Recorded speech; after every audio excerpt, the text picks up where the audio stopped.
Start करते हैं आपका लेक्चर अगले टेस्ट के सिलेबस के अकॉर्डिंग। और अगर हम इसमें देखें तो ये सब सिलेबस दिया गया है। मैं अगर इसका थोड़ा सा आपको ब्रेक करके दिखाऊं कि कहां पे क्या है। सिंपल हार्मोनिक मोशन ना तो सीबीएसई के 9th में आता है ना 10th में आता है। ये सीबीएसई सिलेबस के अकॉर्डिंग +1 में आता है।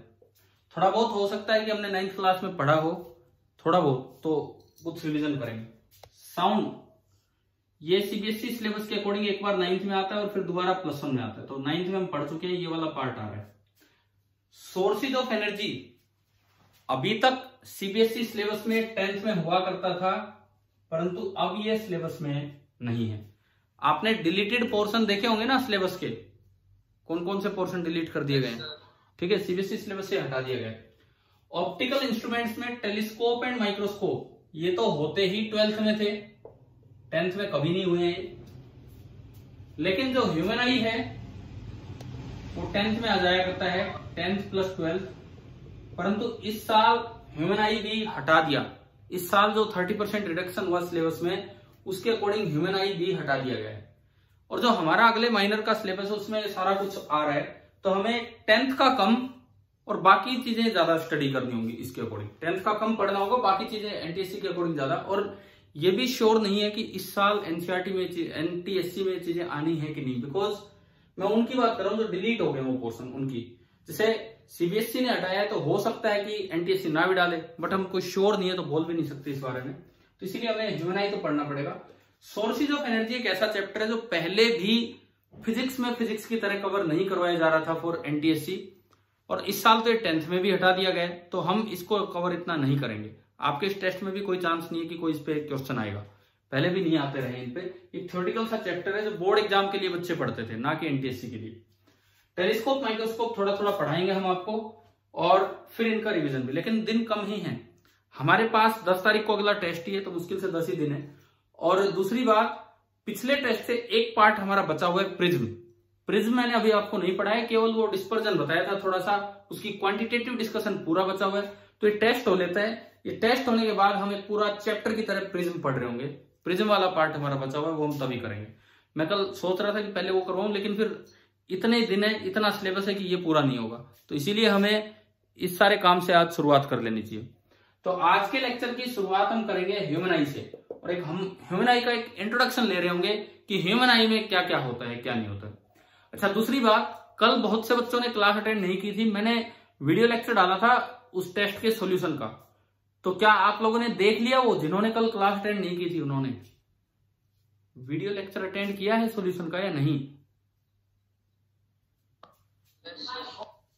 चलो, अगर जरूरत पड़े तो वो देखना वहां से जो भी कुछ है।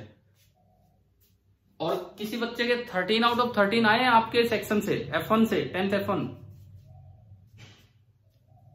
फिजिक्स में। हाँ भाई, है क्या रिजल्ट में किसी भी बच्चे के 13 आउट ऑफ 13 10th F1 से?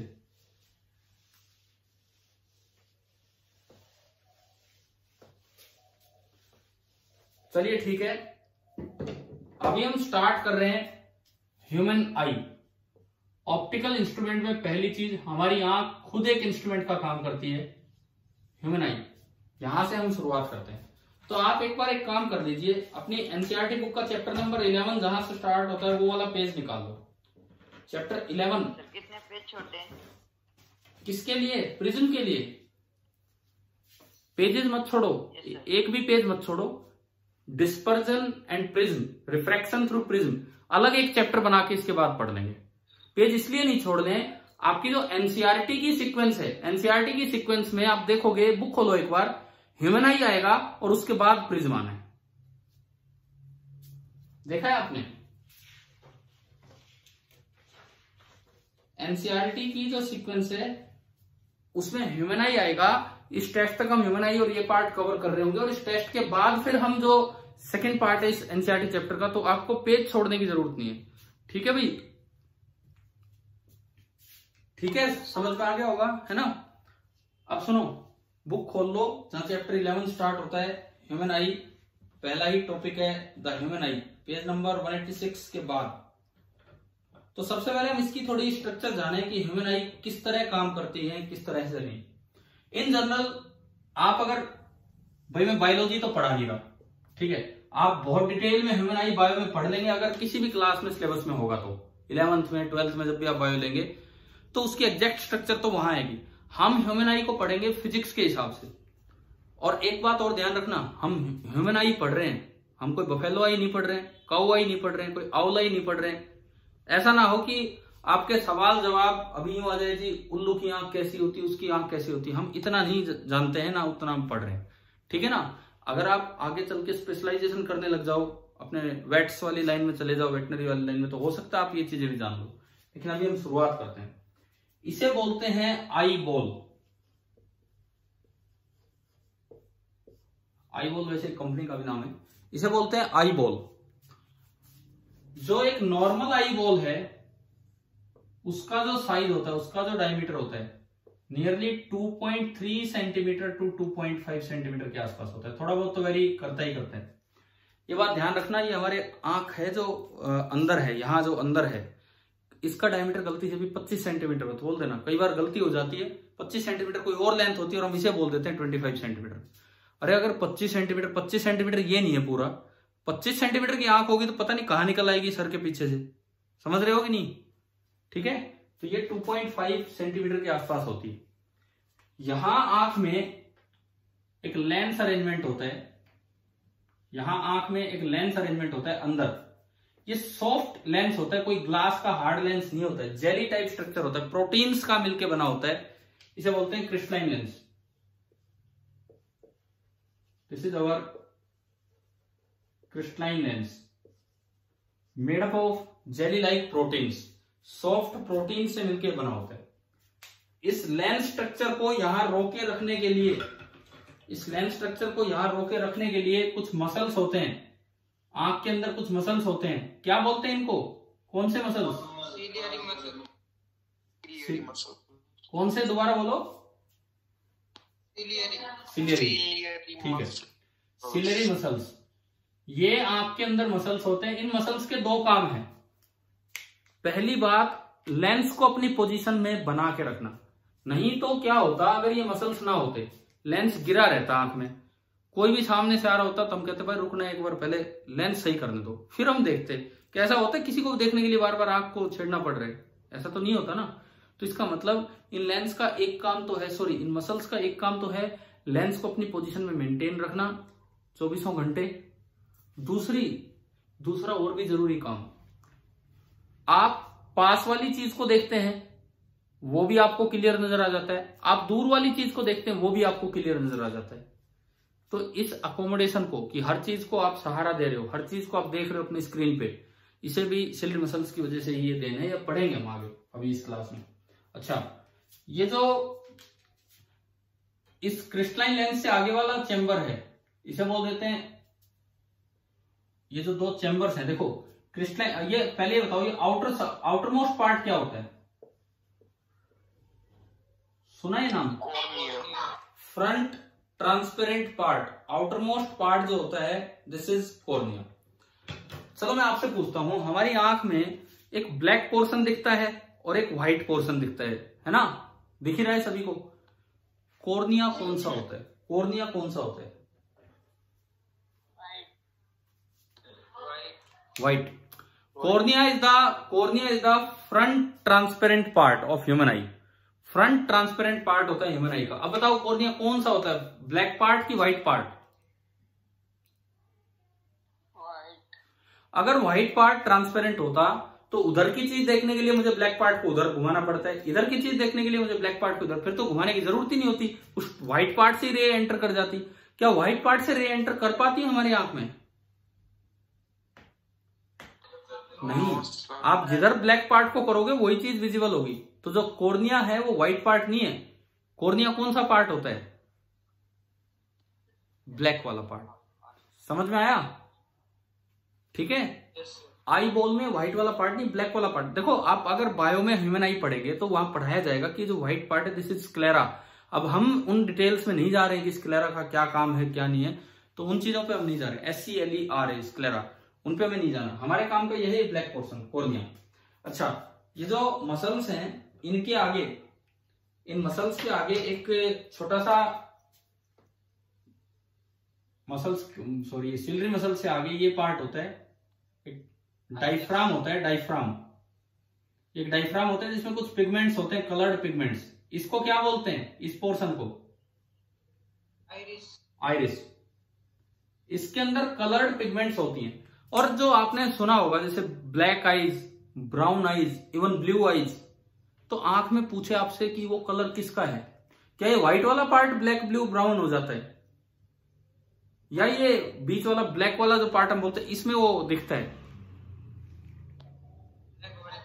ब्लैक वाले पार्ट में ये कलर नजर आते हैं, ब्लैक वाले पार्ट में कलर नजर आते हैं क्योंकि वहां आइरिस होता है। आइरिस में कलर्ड पिगमेंट्स होते हैं और ये उनका ही कलर होता है। दरअसल आइरिस का ही कलर आंखों का रंग होता है।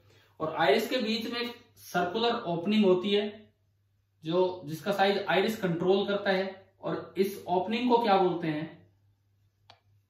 प्यूपिल।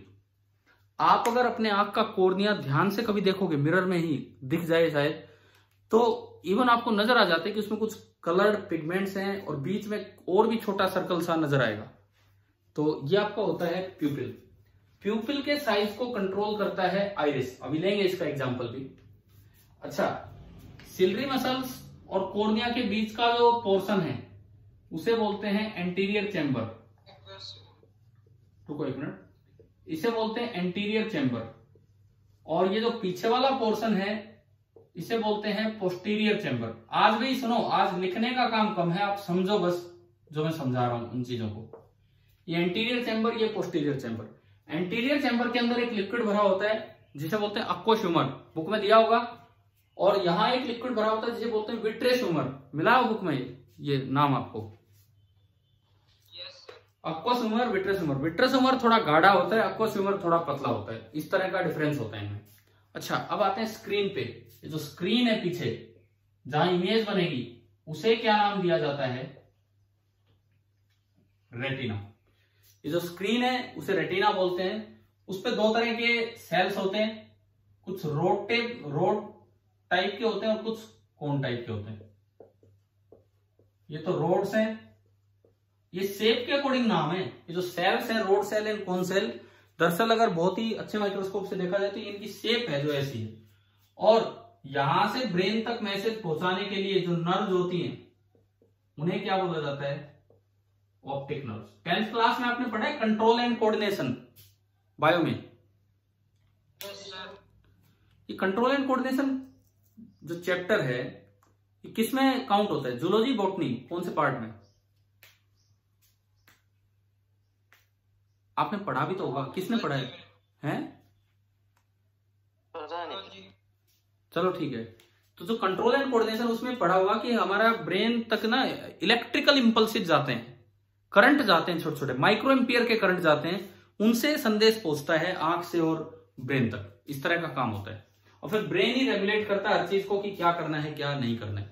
तो ये मैंने आपको आई स्ट्रक्चर के बारे में एक थोड़ी सी जानकारी दी है, क्या है क्या नहीं। अब इसके बारे में हम 2-3 चीजें फिलहाल पढ़ रहे होंगे। सबसे पहली बात, हम कॉर्निया के आगे चलते हैं। आइरिस कंट्रोल करता है प्यूपिल के साइज को। पहली चीज हम ये सीखें। इसका एक छोटा सा एग्जांपल है, आइरिस कैसे कंट्रोल करता है प्यूपिल के साइज को। इसका एक छोटा सा एग्जांपल है, देखिए। आप बाहर खेल के आए हैं, धूप में थे, आप कुछ भी गेम खेल रहे थे, धूप में थे, और अंदर जब घर में आते हैं लाइट ऑन नहीं है, क्या आपको एकदम अंधेरा अंधेरा नजर नहीं आता है? या जाते एकदम से सब कुछ दिख जाता है? कई बार ऐसा होता है 10 सेकंड बाद हमें चीजें विजिबल होती हैं। 10 सेकंड तो यूं लग जाते हैं, 7-8 सेकंड ठीक होने में लगता है ना ऐसा? छोटा होता है ना? क्या क्या क्या क्या पिपिल छोटा होता है, बाहर होते हैं। हाँ, सुनो, वही है कि आइरिस कैसे कंट्रोल करता है, उसी चीज पे मैं आ रहा हूं। जब आप बाहर थे तो बाहर ब्राइट लाइट थी, तो इतनी लाइट की जरूरत ही नहीं थी आंख में। तो आइरिस क्या करता है, आइरिस थोड़ा एक्सपेंड कर देता है और प्यूपिल के साइज को छोटा कर देता है ताकि कम ही लाइट एंटर कर पाए, क्योंकि ब्राइट लाइट है। अब आप उसी छोटे प्यूपिल के साइज के साथ डार्क रूम में एंटर कर गए, अंदर लाइट भी डिम है, प्यूपिल का साइज भी छोटा है, तो जरा सी लाइट अंदर आएगी और वो भी डिम, तो हमें कुछ दिखेगा नहीं। अब ब्रेन कहता है आइरिस को, भाई ठीक हो जा, मतलब वो फिर से वाइडन हो जाता है, प्यूपिल के साइज को थोड़ा बड़ा कर देगा, खुद से घुट जाएगा और अब ज्यादा लाइट आएगी तो हमें वो चीज नजर आएगी। या फिर इससे उल्टा, बिल्कुल उल्टा, आप डिम रूम में हैं, जैसे बाहर बहुत तेज धूप है, लेकिन आप सुबह 12 बजे के आसपास लगा लो, आप अंदर हैं अपने घर में, जब आप निकलते हैं धूप में गर्मियों के दिन में, कि कई बार एकदम ऐसा नहीं होता कि इतना सब कुछ चमक होगी कि एकदम से कुछ दिख ही नहीं रहा है, फिर थोड़ी देर बाद ठीक होता है काम। जिसे आम आदमी बोल देता है भाई चौंधा लग गया, कुछ इस तरह से बोलते हैं ना हम, ठीक है।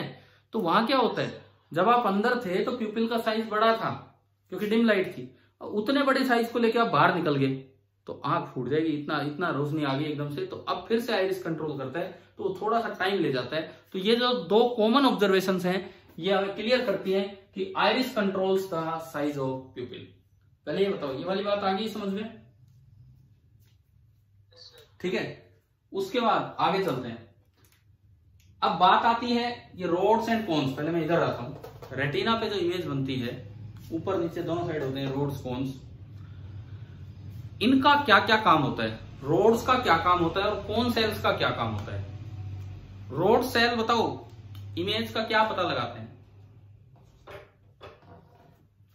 रोड सेल जो होते हैं वो इमेज की इंटेंसिटी पता लगाते हैं। इमेज की इंटेंसिटी का क्या मतलब है? जैसे ये मेरा हाथ है, यहां तक है और इधर नहीं है, तो जो ऑब्जेक्ट से रेज जाएंगी तो रोड्स ये बता देगा कि ऑब्जेक्ट यहां तक है और उधर ऑब्जेक्ट नहीं है। मतलब कुल मिला के इंटेंसिटी ऑफ लाइट से रोड्स इमेज या आने वाले ऑब्जेक्ट की शेप पता लगा देते हैं कि भाई ये कहां तक है, और कोन्स पता लगाते हैं उसका कलर। जैसे फॉर एग्जांपल अगर मैंने रेड या पिंक टाइप टी शर्ट पहनी हुई तो आपको ये कलर जो दिख रहा है ये आपकी आंखों के कोन्स की वजह से दिख रहा है, ठीक है। और मैं कितनी दूर तक हूं उसके बाद नहीं हूं इधर उधर, तो वो शेप जो मेरी नजर आ रही है that is due to rods. Clear हुआ कि नहीं बताओ पहले तो ये। अब ये बताओ हमारी आंखों में रोड्स ज्यादा होते हैं कि कोन्स ज्यादा होते हैं? ह्यूमन आई में, ह्यूमन आई की बात कर रहा हूं मैं, और किसी की नहीं। नहीं, बिल्कुल गलत जवाब है। सुनिए, हमारी आंखों में रोड्स ज्यादा होते हैं। आप खुद एक लॉजिकली सोच सकते हो इस बात को। शाम का टाइम है, मान लो 7 बज के करीब, बहुत डिम सी लाइट है, आप अपने घर के मेंबर्स की चाल, मतलब कोई चल के आ रहा है, क्या शेप से आप ये पता नहीं लगा लेते हो कि आपके पापा चल के आ रहे हैं कि आपका भाई चल के आ रहा है? पता लग जाता है ना भाई, पता लग जाता है पापा चल के आ रहे हैं, भाई चल के आ रहा है, कौन आ रहा है, अपने आप पता लग जाता है। बिकॉज आप कोन्स की बजाय रोड्स ज्यादा हैं। डिम लाइट में भी रोड्स काम कर रहे हैं क्योंकि वो बहुत ज्यादा हैं, तो डिम लाइट में भी आपको शेप का पता लग रहा है, और आप अपने शेप से, पुराने अनुभव से आप अंदाजा लगा लेते हैं कि आपके पापा हैं कि आपका भाई है। लेकिन डिम लाइट में आपको ये नहीं पता लगता कि उसने कौन सी कलर की शर्ट पहनी हुई है ना भाई, नहीं पता लगता ना शाम को इस तरह से। यानी कि कोन्स ज्यादा नहीं है, नहीं तो क्या होता हमें कलर का भी पता लग जाता। क्लियर हुआ? हमारी आंखों में कौन से सेल्स ज्यादा हैं? रोड्स। अच्छा सुनो, जैसे साड़ी की दुकान है, कपड़ों की दुकान है, या लेडीज की साड़ियों की दुकान है, वहां पे ना लाइटिंग व्यवस्था बहुत अच्छी रखी जाती है, ट्यूबलाइट और बहुत अच्छे अच्छे लैंप इस तरह से। क्यों? क्योंकि कोन्स कम है, अंदर अगर लाइट डिम होगी तो खरीदने कोई कलर आई थी, खरीद कोई और कलर लेगी, फिर पहले तो घर पे बवाल होगा, फिर आके दुकान पे बवाल होगा, भाई क्या हो गया क्या नहीं। तो इसीलिए दुकानदार अपनी सेफ्टी के लिए पहले से ही कलर इतना रखता है, सॉरी लाइट इतनी रखता है कि कोन्स धोखा ना दे और वो सही कलर पहचान के ले जाए। तो रोड्स एंड कोन्स वाली बात आ गई है समझ में, किसका क्या काम है क्या नहीं है? ठीक है। आप बताओ, अगर किसी व्यक्ति को कलर ब्लाइंडनेस है, कलर ब्लाइंडनेस एक समस्या है जिसमें कलर वो डिस्टिंग्विश नहीं कर पाता, अगर कलर ब्लाइंडनेस है तो उसके किस में प्रॉब्लम है, रोड्स में कि कोन्स में? कोन्स में, ठीक है।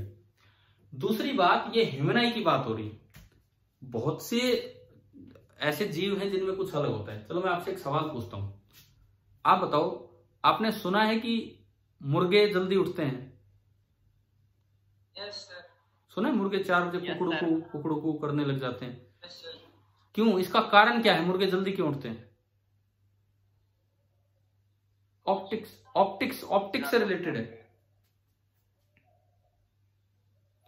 सुनो ज्यादा होते होंगे। मैं बताता हूं। मुर्गे जल्दी इसलिए उठ जाते हैं क्योंकि वो जल्दी सो जाते हैं, सीधा जवाब है। मुर्गे जल्दी सो जाते हैं, उनकी नींद पूरी हो जाती है, इसलिए जल्दी उठ जाते हैं, बड़ा सीधा जवाब है। अब दूसरा सवाल आता है कि मुर्गे जल्दी क्यों सो जाते हैं? तो इसमें ये तो जवाब देना मत जी सुबह 4 बजे उठे होते हैं तो शाम को नींद आने लग जाती है इसलिए जल्दी सो जाते हैं। फिर तो ये कभी जवाब ही नहीं आएगा, शाम को जल्दी क्यों सो रहे हैं, क्योंकि सुबह जल्दी उठे, सुबह जल्दी क्यों उठे, क्योंकि शाम को जल्दी सोए। अब सुनो, शाम को जल्दी सोने का कारण क्या है, उनकी आंखों में रोड्स बहुत कम होते हैं। नहीं सुनो अब मेरी बात, उनकी आंखों में रोड्स बहुत कम होते हैं। रोड्स बहुत कम होते हैं तो शाम को उन्हें शेप भी नजर नहीं आती है डिम लाइट में, 6-7 बजे के आसपास, 7 बजे के आसपास। तो अगर वो चलेंगे तो टक्कर मारते फिरेंगे, कभी दीवार के, कभी ट्रैक्टर के, कभी किसी के।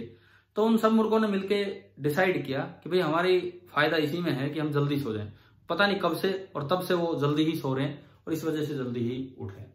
तो ये इसका एक बायोलॉजिकल रीजन है कि क्यों मुर्गे जल्दी सो जाते हैं। तो चलिए अभी आप बताओ कि आपको रोड्स एंड कोन्स वाली बातें क्लियर हो गई है ना, ठीक है। और इनके जो नाम बने हैं सेल्स के नाम, वो इनके शेप के अकॉर्डिंग है, रोड शेप, कोन शेप, इस तरह की, ठीक है। अच्छा, इसके बाद सुनो, अब बात करते हैं कि ये जो आई लेंस है, ये जो क्रिस्टलाइन लेंस है, जेली टाइप लेंस है, प्रोटीन से मिलकर बना होता है। सिलेरी मसल्स इनको कंट्रोल करते हैं, वो इनकी फोकल लेंथ को कम ज्यादा कर लेते हैं। अगर वो सिलेरी मसल्स रिलैक्स्ड हैं तो लेंस थिन होता है, और लेंस अगर थिन है तो उसकी फोकल लेंथ ज्यादा है।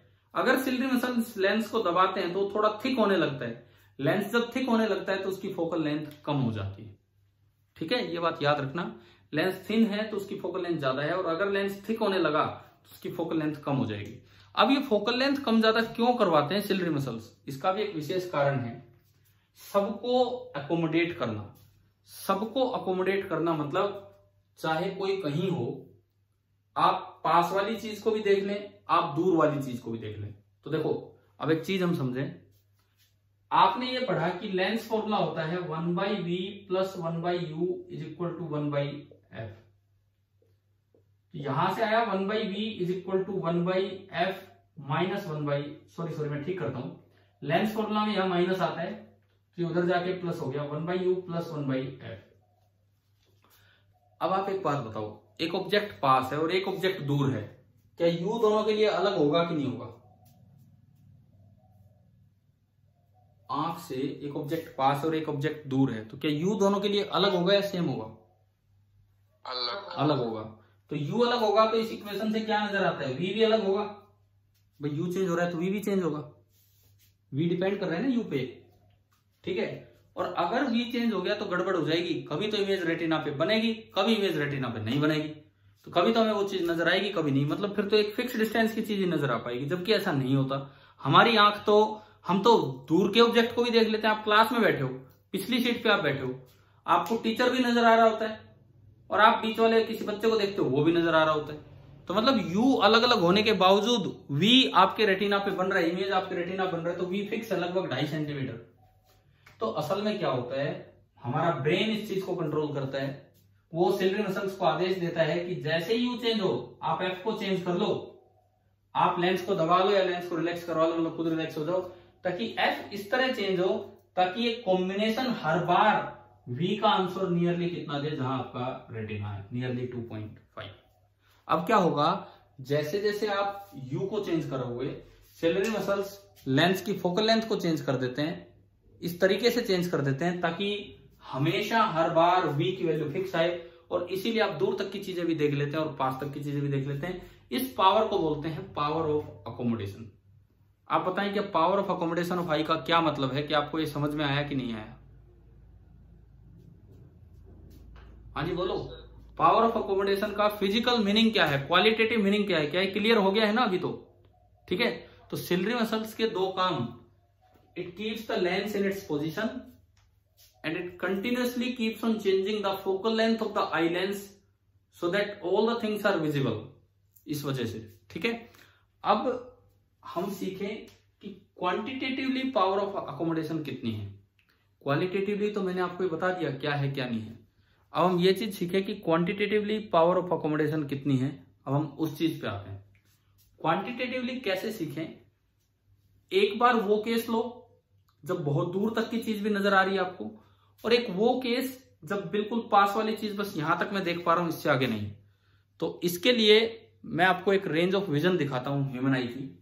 भाई ह्यूमन आई, ये बताओ समझ में आना लग गया होगा ना किस तरह का क्या है, वही सब है पीछे वाला ही, लेकिन कुछ और अच्छी अच्छी बातों के साथ ऐड हो रहा है यहाँ पे, बल्कि पिछले पार्ट से ज्यादा इंटरेस्टिंग है। परंतु अनफॉर्चुनेटली इस साल सीबीएसई ने हटा दिया सिलेबस में से। अब कंफ्यूजन भी है कि ये पढ़ना चाहिए कि नहीं पढ़ना चाहिए, पर एक इंटरेस्टिंग टॉपिक है तो पढ़ ही लेना चाहिए।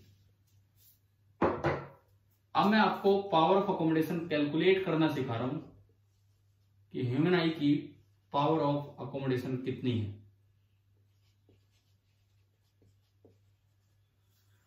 देखो ये मान लो ह्यूमन आई है, ये पीछे रेटिना जैसे ये इसका प्रिंसिपल एक्सिस, एक रेंज ऑफ विजन है, नियर पॉइंट इसे बोलते हैं, नियर पॉइंट, लगभग जो नियर पॉइंट होता है नॉर्मल आई का वो 25 सेंटीमीटर पे होता है। नॉर्मल आई की बात कर रहा हूं मैं, ना तो बहुत छोटे बच्चे की, एक अडल्ट आई की, ना बहुत बड़े बच्चे की, बहुत बड़ा बच्चा नहीं होता, मतलब बहुत बड़े इंसान की।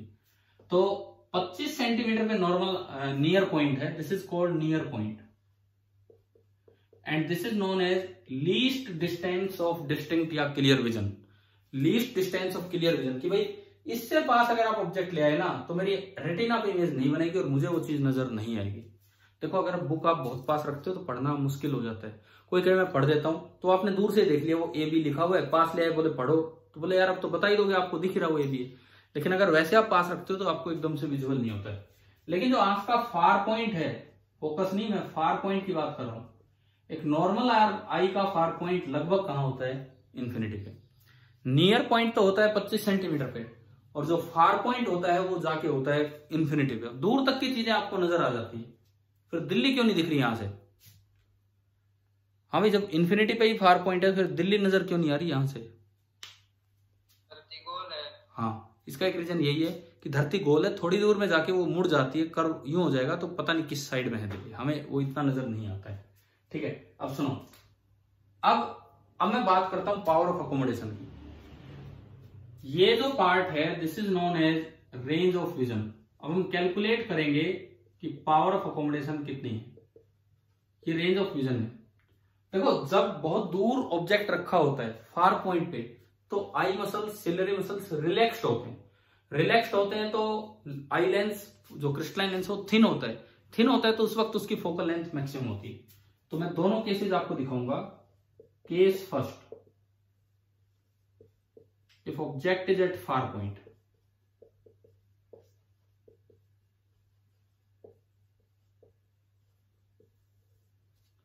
देखिए जब ऑब्जेक्ट फार पॉइंट पे होगा,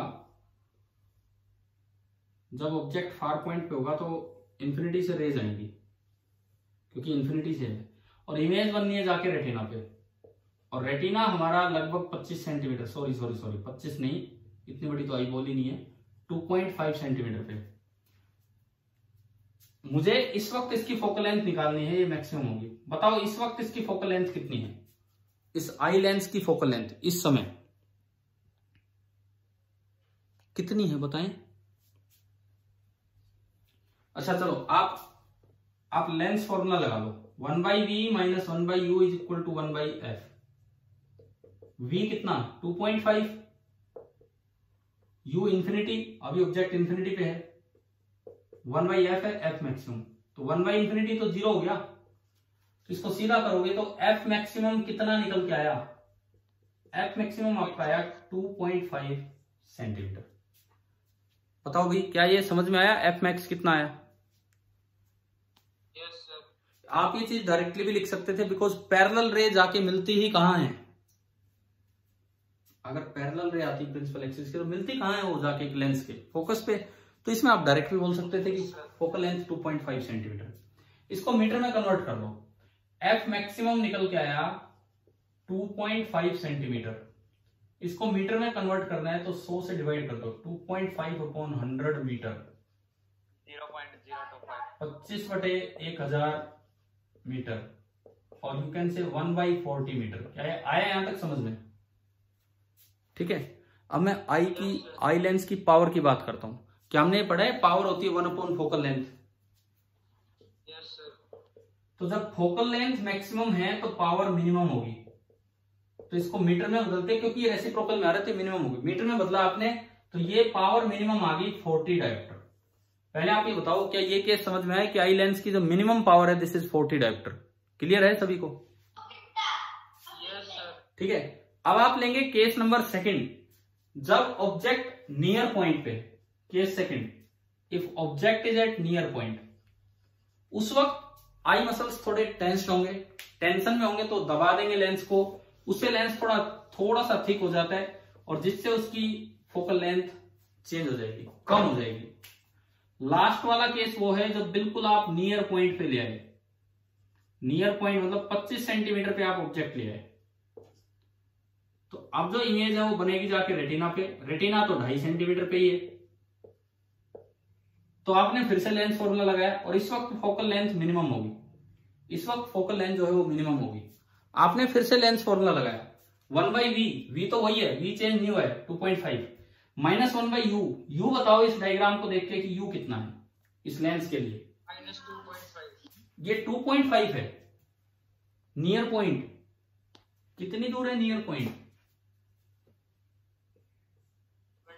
25, तो -25 is equal to 1/f minimum. आप अगर इसको कैलकुलेट करें, ये देखो ये ऊपर गया 10/25 एंड प्लस 1/25 कितना हो गया? 11/25 हो गया।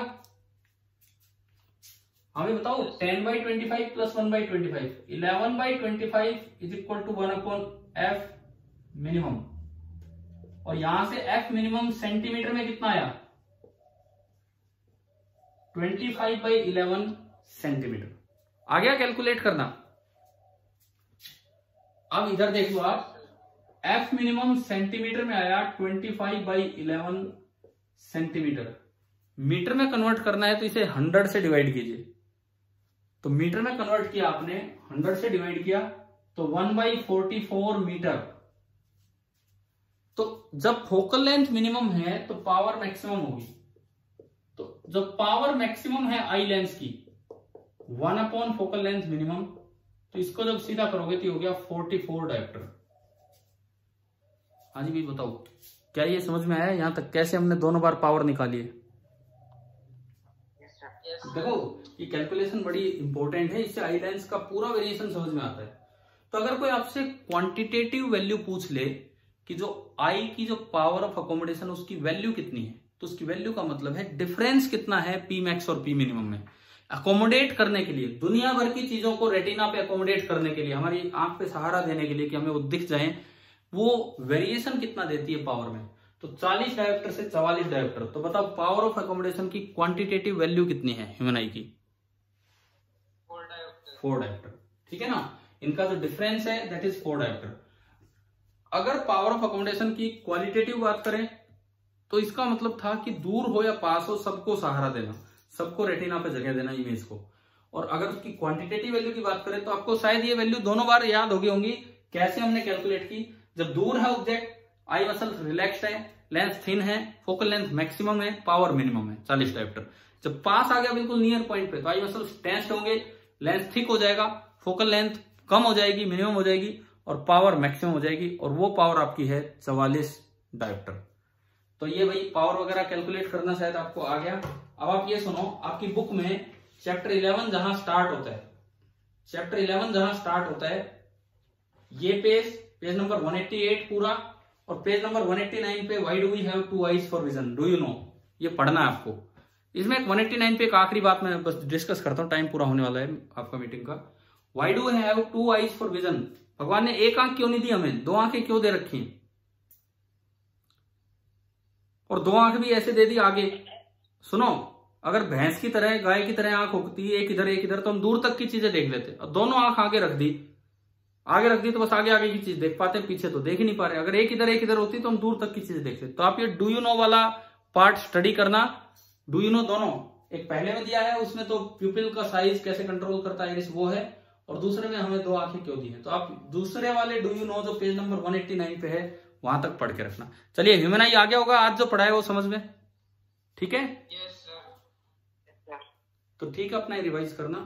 Thank you.